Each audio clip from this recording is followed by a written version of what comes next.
Today on Business Success in Six with Stacie, I have Corey Foerster here from Foerster Sign Company in Slinger, Wisconsin. Corey, thanks for jumping on with me. Oh, anytime. Appreciate it. It is my pleasure. Listen, I found you because you had a sign on your sprinter vehicle when I was out at a park one day. So it's so Yes, fun because that's exactly what you do. I want to talk to you about Foerster Sign Company, how you can help our clients, community, followers, and just learn about business. Is that okay? absolutely. Yeah. All right, cool. When people ask you how you describe your business, what do you say? How do you describe it? So we're a local sign business that we do wraps for vehicles. We do commercial graphics for trucking companies and electrical companies, plumbing. So basically anything small business, we put graphics on your vehicles. We also do banners. So if people need banners to be hung up, we also need do coral signs for stakes that you want to push in the ground for cutting grass or any kind of promotions like that. We also do design services too. So if you're a startup company and you don't have a means of getting a logo design, you can come to us and we can do logo designs and all those things. So the only thing we don't do is electrical. That's a different level of signage. So, but anything outside of that, signs, vehicles, things like that, labels too. We do labels as well. So Okay. I love it. And you have started or helped start thousands of businesses through these signs and the recognition. I think that's such a neat thing to be able to see and watch as people grow and transition.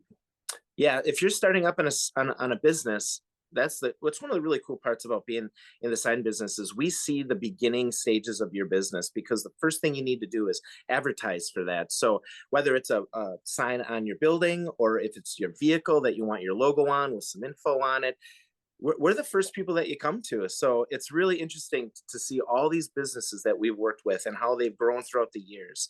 It's a very rewarding business too, because we really are more about helping you guys grow than just doing it for ourselves. So Totally. I think that's so cool. It just makes me excited because I love business and I love watching businesses grow and, just transform. So thank you so much for that. yeah. So you guys have been in business almost 40 years. Next year will mark 40 years. You guys started in 1984. This is a family business. Tell me, what were the plans when the business was started and how have they changed?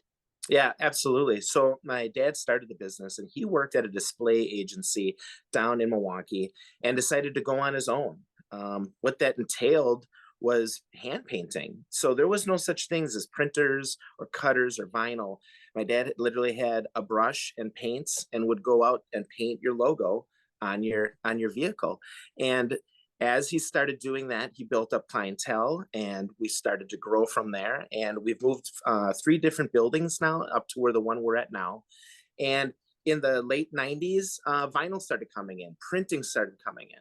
And so that's kind of where I took over to push that product to the customers. Is faster, more reliable, and it kind of phased out painting. So really, my dad has taken a secondary, semi-retired position and hand paints, for smaller projects, and we take care of the larger projects and the bigger corporate stuff and things like that. So it really kind of grew from year after year, just slowly building it up. So So cool. And it's amazing to me how times have changed. I mean, even within 40 years, we think about how different signs and advertising and vehicle wraps are. It's absolutely incredible. So yeah, we've started out. It would be, there was no monitors, no keyboards. It was, if you had to draw, you would have to draw out the person's logo by hand, make sure it fit on the door correctly, and then stencil it so that you could make a pattern from it. And yeah. all those processes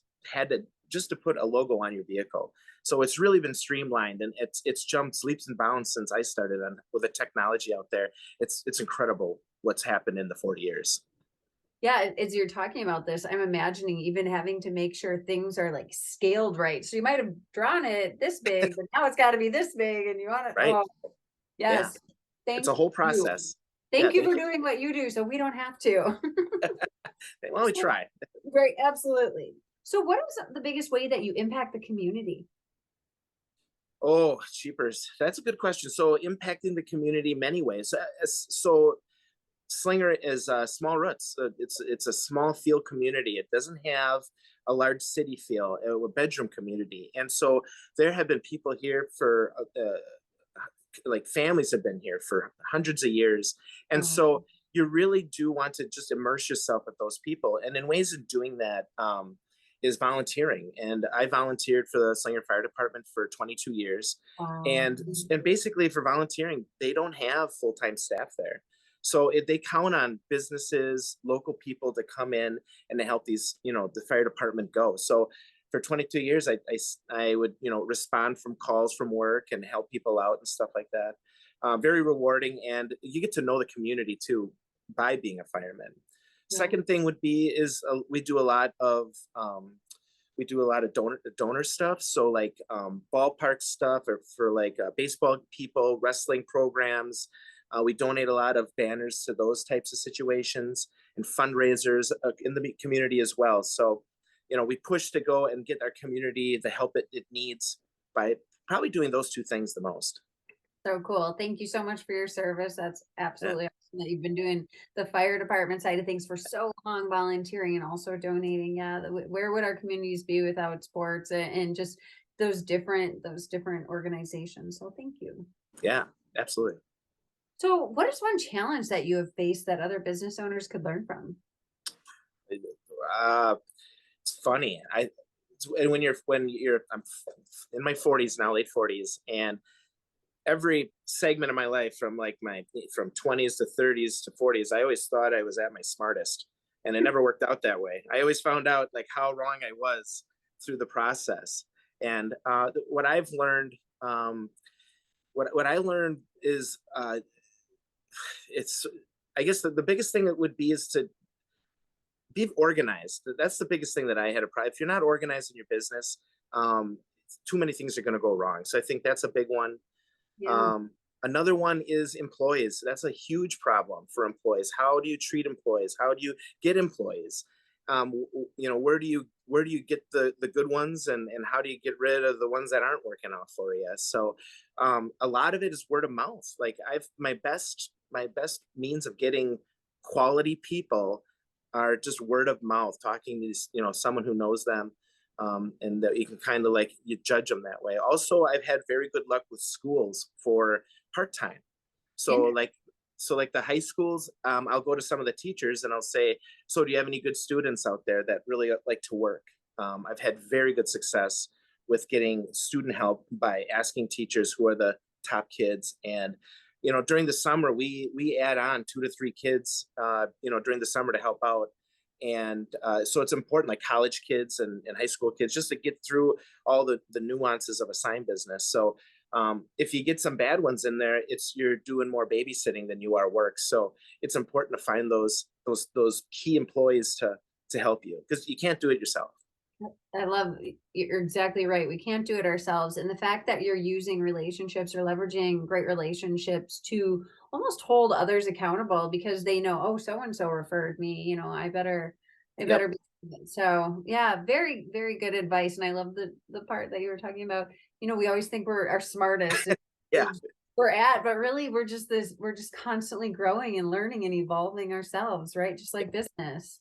Yeah, yeah, and that's, I mean, if you brush everything aside, great employees and be organized. I think those are the two main things that you have to always consider. And if you have that, you're going to be successful. You know. Thank you for sharing that.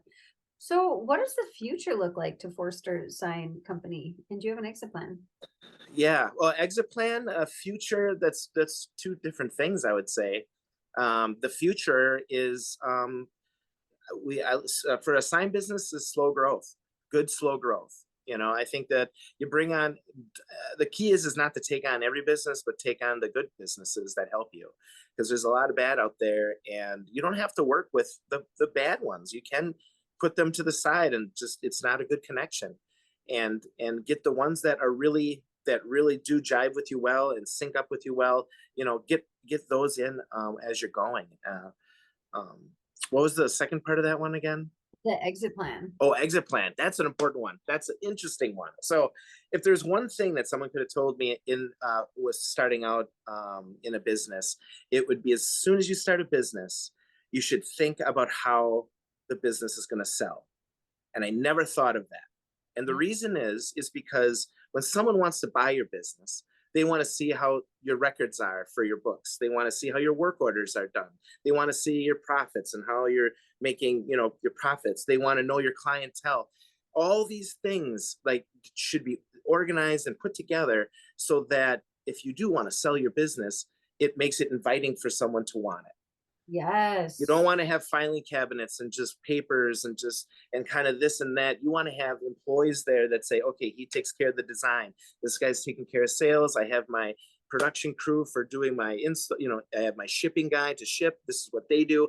And just always be thinking about when someone wants to buy it, what would they like about it? And I made that mistake because as I'm getting older, you think about these things, and now that I'm looking into it more, when I get ready to retire, you really do have to make a conscious effort about what your business looks like selling it.